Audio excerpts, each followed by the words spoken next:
Messi রোনালদোর মধ্যে কাকে এগিয়ে রাখলেন Fabio Capello?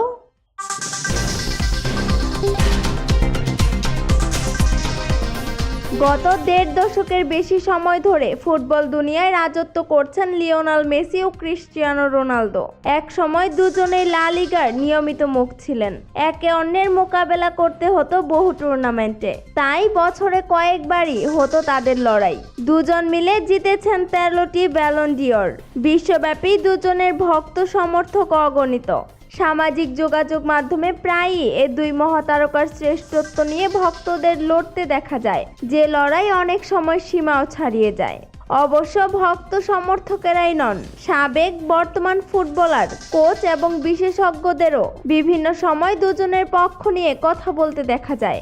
Eden Hazard, Gary লিনেকারের কাছে যেমন মেসি সেরা হলেও রয় কিন আবার এগিয়ে রেখেছেন রোনালদোকেই।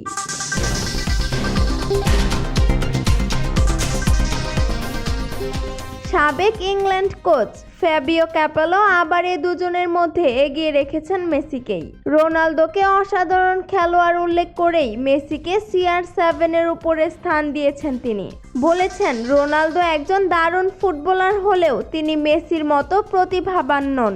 মেসিকে কেন রোনালদোর চেয়ে এগিয়ে রেখেছেন তা ব্যাখ্যা করে সাবেক রিয়াল মাদ্রিদ কোচ ক্যাপেলো বলেছেন, রোনালদো একজন অসাধারণ খেলোয়াড়। সে শিরোপা জিতেছে, ব্যালন ডি'অর জিতেছে, কিন্তু আমি আগেও বলেছি সে মেসির মতো মহান নয়। যদি আমাকে আপনি ক্রিস্টিয়ানো রোনালদো বা মেসির কথা বলেন, তবে আমি মেসিকেই এগিয়ে রাখবো।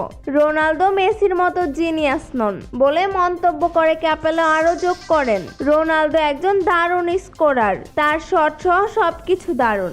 সে জানে সবকিছু কিভাবে করতে হয়, তবে সে প্রতিভাবান নয়। বিষয়টা খুবই সরল।